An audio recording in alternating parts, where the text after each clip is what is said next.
Hello' everyone, আজি মই বনাবলৈ লৈছোঁ বগৰী আচাৰ। আৰু এয়া দেখিছে বগৰীখিনি ভালদৰে শুকুৱাই থোৱা হৈছিলে। আৰু এয়া মই লৈ ল'লোঁ আৰু এফালে এখন কেৰাহীত এয়া তেল গৰম হ'বলৈ দিলোঁ। তেলখিনি প্ৰায় গৰম হ'লেই ইয়াৰ পিছত মইনো ইয়াত কি দিওঁ আপোনালোকে চাই যাওক। প্ৰথমতে দিছোঁ ইয়াত কেইটামান পাঁচফোৰণ,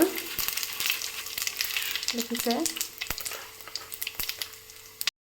ইয়াত দিছোঁ অলপ হালধি, আচলতে জোখ অনুসাৰে দিছোঁ হালধিখিনি। আৰু ইয়াৰ পাছতে যিখিনি আচলতে বগৰী আছিলে সেইখিনি ইয়াত ঢালি দিম।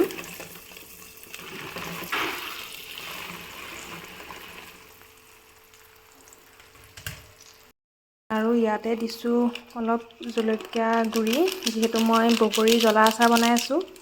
আৰু সেইটো বাবে নিজৰ সুবিধা অনুসৰি আৰু যিমানখিনি আচলতে আপোনালোকৰ দৰকাৰ হয় বুলি ভাবে সিমানখিনি আপোনালোকে জলকীয়া গুড়ি দিব পাৰে। দেখিলে নহয়, এতিয়ালৈকে মই কোনো ধৰণৰ ইয়াত বেলেগ মছলা ব্যৱহাৰ কৰাই নাই। আৰু এয়া দেখিছেনে, এয়া মোৰ আচাৰৰ বাবে যিখিনি আচলতে লাগতিয়াল মই মছলা ব্যৱহাৰ কৰোঁ, গোটা মছলা, সেইখিনিয়ে হৈছে। আৰু এয়া দেখিছেনে, এয়া মই মছলা নিজে প্ৰস্তুত কৰি লৈছোঁ। আচলতে আচাৰত আমি যিখিনি মছলা ব্যৱহাৰ কৰোঁ সেইখিনিয়ে। আচলতে ইয়াত কি কি আছে বুলি যদি আপোনালোকে সোধে তেন্তে এটা কমেণ্ট কৰিব, তেতিয়া মই আপোনালোকৰ কাৰণে আকৌ এটা ভিডিঅ' প্ৰস্তুত কৰি দিম যে এইখিনি মছলা মই কি কি মছলা দি পেলাই আচলতে প্ৰস্তুত কৰিছোঁ, কি কি গোটা মছলা দি পেলাই আচলতে প্ৰস্তুত কৰিছোঁ।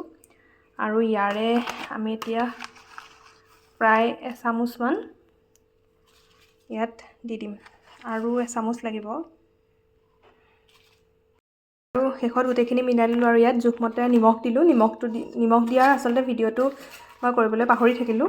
আৰু ইয়াত জোখমতে আপোনালোকে নিমখ দিব। নিমখ দি পেলাই গেছৰ ফ্লেমটো আপোনালোকে বন্ধ কৰি ৰাখিব। আৰু এয়া আমাৰ বগৰী আচাৰ ৰেডি হৈ গ'ল। আৰু ইয়াত জোখমতে আপোনালোকে ভিনেগাৰ দিব পাৰে। মই আচলতে ভিনেগাৰ বেছি ব্যৱহাৰ নকৰোঁ।